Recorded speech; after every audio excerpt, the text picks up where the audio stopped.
Ils disent que Rome est tombée sous le poids des barbares, mais ce n'est pas vrai. Rome n'a pas été détruite. Elle a été sélectionnée. Pendant que les historiens s'extasient devant des colonnes brisées et des statues érodées, ils ignorent le seul récit qui compte vraiment. Celui qui ne s'écrit pas dans les livres, mais dans les lignées de ceux qui ont survécu. Pourquoi certains peuples s'effondrent et d'autres s'imposent sans pitié? Ce que vous allez découvrir ici ne parle ni de plomb, ni des politiques. Ça parle de désir, de sélection, de la force la plus brutale et la plus ignorée de la nature humaine. Et une fois que vous l'aurez comprise, vous ne regarderez plus jamais le chaos moderne de la même façon. Vous saurez comment survivre, et surtout comment dominer. Fermez les yeux, pas pour fuir le monde des smartphones, des séries et de la paix relative, mais pour entrer dans un autre monde. Rome, fin du IVe siècle. Un monde qui se délite lentement, comme une soie rongée par les mythes. L'air n'a plus cette clarté impériale. Il est lourd, chargé de cendres, de peur, et de cette odeur douceâtre qu'on ne reconnaît qu'une fois, celle d'une ville qui commence à pourrir. Les aqueducs sont parfois coupés, les égouts débordent, et dans les rues, un bourdonnement sourd s'installe. Ce n'est pas le bruit du peuple, c'est celui de l'angoisse, une vibration invisible, mais omniprésente. Rome ne respire plus, elle tremble. Les légions, ces machines d'ordre, ces garantes de la Pax Romana, ce ne sont plus que des silhouettes éparpillées sur des frontières qui s'effondrent. Des mercenaires barbares, sans loyauté, sans Rome dans le cœur. Juste l'appât du gain, et le goût du sang. L'empereur, il n'est plus là, retranché à Ravenne, loin du peuple, loin du chaos. Et chaque citoyen le sent, ce retrait n'est pas stratégique. C'est un abandon. La monnaie, un mensonge métallique, dévaluée, creuse, incapable de tenir ses promesses. Rome ne s'effondre pas d'un coup, elle se décompose, et dans cette lente agonie l'humain ne devient pas meilleur. Il redevient ce qu'il a toujours été. Quand la civilisation s'efface, ce qui reste, c'est le noyau. Le noyau brut, survivre. Se reproduire est pour les femmes, dont l'investissement biologique est immense. Ce noyau s'appelle hypergamie, un instinct, froid, calculateur. Sélectionner le meilleur mâle possible. Pas celui qui récite Cicéron, celui qui peut garantir la survie. Imaginez maintenant, vous êtes Décimus, jeune homme de la classe équestre, issu d'une lignée de juristes, d'hommes de lettres. Votre richesse? Une maison sur la colline de Caïlène. Une bibliothèque, une réputation. Vous êtes fiancé à Claudia. Une union noble, fondée sur la vertu, la poésie, la stabilité. Vous êtes Rome, vous êtes l'ordre. Mais voici Alaric, un goth, un barbare. Il ne parle pas, il rugit. Son épée a vu plus de crânes fendus que vous n'avez lu de vers. Il commande des guerriers, il sent le cuir, la sueur, le fer. Et il est parfaitement adapté au monde qui vient. Puis, le chaos. Les Goths ne sont plus aux portes. Ils sont dans la ville. Les structures s'effondrent. La garde prétorienne a disparu. C'est chacun pour soi. Et Claudia? Elle ne pense plus à Sénèque. Elle ne pense plus à vous. Son cerveau ancestral hurle, survivre. Et là, le choix. Vous, Décimus, les mains douces, les promesses mortes ou Alaric, le prédateur, le chaos incarné. Ce n'est pas une trahison. C'est une sélection, biologique, implacable. La sécurité est une ressource, la nourriture est une ressource, la capacité à tuer est une ressource. Décimus promet un monde qui s'efface. Alaric incarne celui qui vient et Claudia choisit. Voilà ce que Rome révèle. La loyauté n'est pas un principe. C'est une condition et quand l'ordre s'effondre, ceux qui ne peuvent plus protéger ne sont plus choisis. Et puis il y a ce moment où la capacité de protéger disparaît. Et où une autre, plus brutale, plus tangible, surgit. L'affection cultivée, les promesses, les souvenirs, tout peut être balayé par un seul réflexe ancestral. Le réflexe de survie, c'est le phénomène de la « femme de guerre », mais à l'échelle d'une civilisation entière. Ce n'est pas un jugement, c'est un fait, cru, amoral, biologique, et l'histoire en est saturée. Les chroniqueurs romains du déclin ne parlaient pas de psychologie évolutionniste, mais ils en décrivaient les effets avec une lucidité glaçante. Ils parlaient de femmes nobles qui cherchaient activement la protection des chefs barbares. Pas par trahison, par stratégie. Salviane, prêtre à Marseille au 5e siècle, l'a écrit sans détour. Des femmes de haute naissance préféraient être mariées à des barbares plutôt que concubines chez les Romains. L'implication est vertigineuse. Un statut stable dans une structure étrangère valait mieux qu'une position dégradante dans leur propre monde en ruine. C'est ça, l'hypergamie. Un mouvement latéral culturel mais vertical dans la seule hiérarchie qui comptait, celle du pouvoir et de la sécurité. Orientus, poète, pleurait ces unions comme une honte. Mais il se trompait de lecture. Ce n'était pas une chute morale. C'était une adaptation, une réponse froide à un effondrement systémique. Les textes académiques l'oublient souvent. Ce n'était pas une question de loyauté, c'était une question de contrat. Et quand le système ne peut plus honorer sa part, l'allégeance se déplace vers celui qui peut remplir le vide. Et ce déplacement ne commence pas au moment du pillage, il commence bien avant. Dans la lente agonie économique, quand le mal romain traditionnel devient un mauvais pari. Voici un fait historique qui devrait vous faire vaciller. Le denier romain, l'équivalent du dollar antique, a été détruit par l'inflation. Néro, 1er siècle, 94% d'argent. Septime Sévère, vers 200 sur 50%. Galien, 260 sur 5%. Un lavage d'argent sur du bronze, une illusion, une trahison. Imaginez, travailler toute une vie, épargner, construire un avenir, et voir l'État rendre tout cela inutile. C'est ce qui est arrivé à la classe moyenne romaine. Fonctionnaires, juristes, commerçants, leurs compétences étaient liées à un système. Et ce système s'est effondré. Avec lui, leur capacité à nourrir, protéger, sécuriser. Et leur attractivité, elle s'est effondrée aussi. Mais certains ont prospéré. Les militaires, les chefs provinciaux, les commandants barbares. Leur richesse? Pas des pièces, des terres, du butin, des soldats fidèles, des ressources tangibles, indépendantes du caprice impérial. Une femme qui choisit un homme en 350 après Jésus-Christ ne choisit pas un mari. Elle choisit un avenir. Elle fait un pari sur la version du monde qui va s'imposer. Parier sur le lettré au salaire dévalué, c'est choisir la faim. Parier sur le général à l'armée privée, c'est choisir la survie. Et vous, dans le monde qui s'effondre, sur qui pariez-vous? Je vous laisse me répondre. Ce n'est pas une trahison. Ce n'est pas une faiblesse morale. C'est une lecture froide, brillante, impitoyable du réel. L'hypergamie n'est pas un caprice. C'est un algorithme biologique, un radar stratégique. Elle quitte le navire bien avant que le capitaine n'admette qu'il prend l'eau. Et c'est là que le vertige commence. Parce que ce récit, ce n'est pas juste de l'histoire. C'est un manuel, un script, qui se rejoue. Maintenant, nos institutions perdent leur crédibilité. Notre monnaie ne s'effondre pas par perte d'argent mais par excès d'encre. L'impression massive, l'érosion silencieuse de l'épargne, du travail salarié, de la promesse de stabilité. Les vertus masculines traditionnelles, loyauté, constance, construction lente, sont tournées en dérision. Jugées obsolètes. Pendant ce temps, une nouvelle caste émerge, pas des chefs barbares, mais des influenceurs. Des crypto-prédateurs, des gladiateurs numériques. Leur pouvoir? L'attention, le capital social, la richesse volatile, hors système. Et les choix féminins de masse commencent à refléter ce nouveau paysage. L'instinct est le même, seul le champ de bataille a changé. Comprendre cela, ce n'est pas sombrer dans l'amertume. C'est ouvrir les yeux, c'est voir le jeu tel qu'il est, pas tel qu'on nous l'a raconté dans les contes de vertu.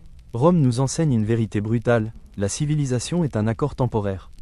Une suspension fragile de la nature brute. Et quand cet accord se brise, la nature revient, sans masque, sans pitié, et la force la plus puissante de cette nature, c'est la survie. Et la transmission génétique, par tous les moyens nécessaires. Mais Rome, ce n'était que le premier acte. Un prélude. Maintenant, nous traversons l'Orient, vers Constantinople, ses murs imprenables. Son empire qui refuse de mourir pendant 1000 ans. Et là, le pouvoir change de forme. Plus de pillages, plus de sabres, mais des murmures, des chambres closes. Des femmes impératrices, concubines qui manipulent les empereurs. Dictent les politiques, dirigent l'empire depuis le lit. L'hypergamie devient ici une arme. Une stratégie politique raffinée, une dynastie invisible, une gynocratie psychologique. Et ce que vous allez découvrir est encore plus sombre, encore plus crucial, pour l'homme moderne, pour celui qui croit encore que le pouvoir est visible, alors qu'il est souvent intime. L'Empire romain d'Occident est mort, son cadavre déchiré par des rois barbares, mais son âme s'est enfuie. À l'est, vers Constantinople, la cité imprenable, le joyau du Bosphore, Rome n'a pas disparu, elle a muté, elle a survécu, et elle a prospéré, pendant 1000 ans, sous un autre nom, Byzance. Mais ici, dans les cages dorées du Grand Palais, parmi les volutes dansants et les froissements de soie, notre étude historique devient une plongée psychologique. Vertigineuse, terrifiante, l'Occident a révélé l'hypergamie dans sa forme brute. Réflexe de survie. L'Est, lui, révèle sa forme la plus raffinée, la plus dangereuse, une stratégie devenue arme, un instrument de pouvoir politique suprême. À Byzance, les femmes ne cherchent plus la protection des chefs barbares. Elles deviennent les architectes du pouvoir, les ombres derrière le trône. Parfois le trône lui-même. Elles maîtrisent un système si complexe, si létal, que les champs de bataille extérieurs semblent des terrains de jeu. C'est ici que la stratégie de reproduction devient une stratégie de domination civilisationnelle. Le prix n'est plus la survie, c'est le destin du monde. Comprendre Byzance, c'est comprendre un état de siège permanent, transformé en art. Constantinople savait sa fragilité, et elle l'a sublimée. Les murs de Théodose, un chef-d'œuvre militaire, mais les vrais murs étaient invisibles. Des murs de protocole, de hiérarchie, de paranoïa sacrée. Le Basileus n'était pas un roi, il était le vice-régent de Dieu, un être semi-divin. Approcher son corps, c'était traverser un labyrinthe de soumission. Prosternation, couleurs interdites, rituels codés. Une guerre psychologique permanente. Et au cœur de ce sanctuaire, la clé n'était pas le général, ni l'administrateur eunuque, c'était la femme dans le lit de l'empereur. L'impératrice, l'épouse, la concubine préférée. Elle voyait l'homme derrière le dieu. Ses peurs, ses failles, ses vanités. Elle ne lui parlait pas en sujet, mais en confidente, en stratège. Dans cet environnement, l'hypergamie se transforme. Elle ne cherche plus un protecteur. Elle cherche le sommet, le cœur du système, le trône, pas pour l'homme, mais pour l'institution. Et ce que vous allez découvrir ensuite, c'est comment cette stratégie intime, invisible, a façonné les lois, les guerres, les successions et comment, aujourd'hui encore, elle murmure dans les couloirs du pouvoir. Fermez les yeux, sentez le marbre froid sous vos pieds, respirez les volutes de myrrhe dans les encensoirs. Vous n'êtes pas dans un conte. Vous êtes Théodora, pas encore impératrice, juste la fille d'un gardien d'ours du cirque. Vous êtes née dans le tumulte. Les factions du cirque, les bleus, les verts, le théâtre, la rue, la survie. Actrice. Ce mot, à l'époque, signifie prostituée. Vous avez connu la honte, la faim, la foule qui acclame puis crucifie, mais vous avez appris à lire les visages, à sentir le vent tourner, à transformer l'humiliation en stratégie. Puis vous le rencontrez, Justinien, pas encore empereur, mais déjà ambitieux, brillant, et fasciné par vous. C'est le saut hypergamique du millénaire. Du sable de l'arène aux chambres pourpres du palais. Mais votre génie ne réside pas dans le saut. Il commence après. Vous ne devenez pas simplement sa femme. Vous devenez son miroir, son bras droit, son bouclier. Vous comprenez que son pouvoir est fragile, menacé par la foule, par les sénateurs, par les hérésies. Alors vous ne protégez pas seulement l'homme. Vous protégez le système. Vous devenez stratège, architecte du pouvoir. Et puis vient le moment. Les émeutes de Nika. La ville brûle. Un nouvel empereur est proclamé. La cour panique. On supplie Justinien de fuir. Mais vous vous levez et vous parlez. Procope, qui vous détestait, rapporte vos mots. La royauté est un beau linceul. Vous refusez la fuite. Vous imposez la guerre. Belisarius entre dans l'hippodrome. Des dizaines de milliers sont massacrés. Le pouvoir est consolidé, par votre volonté. Votre valeur n'est pas dans votre beauté, ni dans votre charme, mais dans votre lucidité. Votre refus absolu de redevenir invisible, votre hypergamie est active, offensive. Vous n'avez pas choisi un homme puissant, vous l'avez façonné. Et à travers lui vous avez gouverné. C'est le sommet sombre de la stratégie vue à Rome. Non pas s'adapter au chaos, mais le dompter, le rediriger et vous n'êtes pas seul. Pour chaque Théodora, il y a des dizaines d'autres femmes.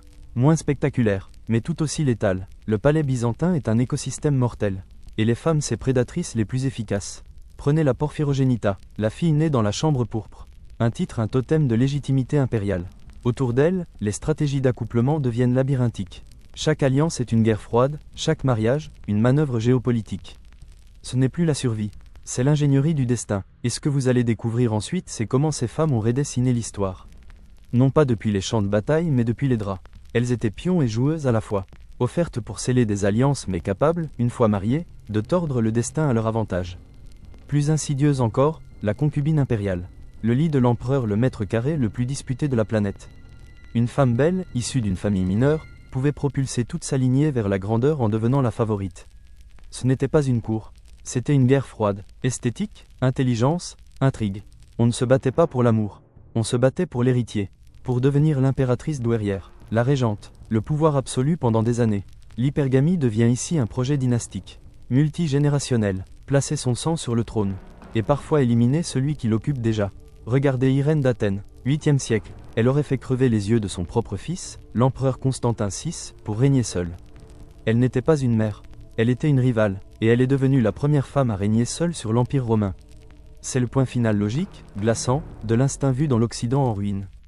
Quand l'enjeu est le trône de César, la stratégie devient absolue. Mais ce théâtre de pouvoir féminin produit une autre chose. Une blessure, une fracture masculine, profondément actuelle. Le mal byzantin est pris au piège. D'un côté, on célèbre la virilité brute, le général, le soldat, le héros orthodoxe. De l'autre, le vrai pouvoir se joue dans les ardits féminins, rhétorique, théologie, et surtout l'intrigue.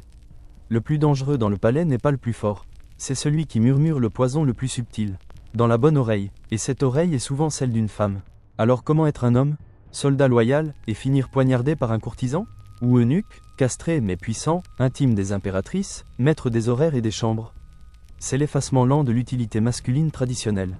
Une brûlure sourde, un traumatisme. Michael Psellos, historien, le dit sans détour, des empereurs brillants mais lâches. Des guerriers courageux mais manipulés. Le monde byzantin est gynocentrique. Les règles sont féminines, la compétition masculine directe souvent contournée, subvertie, et l'écho est moderne. L'homme d'aujourd'hui joue selon les anciennes règles. Travail, honnêteté, droiture. Mais il voit ceux qui maîtrisent les codes sociaux, les subtilités, les jeux d'influence prospérer. Ce sentiment d'obsolescence, d'inutilité dans un système opaque, c'est une douleur aussi vieille que Byzance. Alors quelle leçon pour l'homme moderne? Première leçon, la leçon primitive. Reconnaître la nature brute de l'instinct. En temps de crise, la stratégie féminine choisira le pouvoir tangible. La sécurité, peu importe les promesses. Deuxième leçon, la leçon civilisée. Dans les systèmes stables, le jeu ne disparaît pas. Il devient plus subtil. Il passe du physique au psychologique. La monnaie change. Du grain et des épées à l'accès, l'influence, le capital social. L'homme moderne doit donc être double. Primal et raffiné. Alaric et Justinien. Force physique. Indépendance financière. Maîtrise du chaos, mais aussi intelligence sociale. Lecture des dynamiques invisibles. Capacité à évoluer dans les ombres. Ce n'est pas une époque pour choisir. C'est une époque pour fusionner. Pour devenir le stratège total. Ceci est ta fondation, ton mur de Théodose. Sans lui, tu es Décimus. Un homme qui promet dans un monde qui ne protège plus. Mais tu ne peux pas être seulement Décimus. Tu dois aussi devenir byzantin, pas un courtisan manipulateur. Un stratège social, un lecteur de dynamiques invisibles. Un homme capable de naviguer les cercles du pouvoir avec grâce, précision et sang-froid. C'est la fusion du guerrier et du diplomate. Celui qui inspire le respect par sa compétence brute et qui comprend les ombres dans lesquelles le vrai pouvoir circule. C'est Justinien, mais pas le Justinien qui attend d'être sauvé. Celui qui reconnaît en Théodora non pas une muse, mais une arme. Une conseillère impitoyable, un atout stratégique. Il sait que le jeu est toujours en cours. Dans les cendres d'un empire ou dans les dorures d'un palais encore debout. Le choix n'est pas de pleurer l'existence du jeu. Le choix est d'ouvrir les yeux, d'apprendre ses règles, de lire son histoire longue, sanglante, répétitive. Et de monter sur l'échiquier non pas comme un pion, mais comme un joueur. L'histoire n'est pas une suite d'accidents. C'est une boucle, une danse de la nature humaine à grande échelle. Et la nature, comme Rome, comme Constantinople, gagne toujours. Alors seras-tu celui qui subit le cycle ? Ou celui qui le comprend et le transforme ?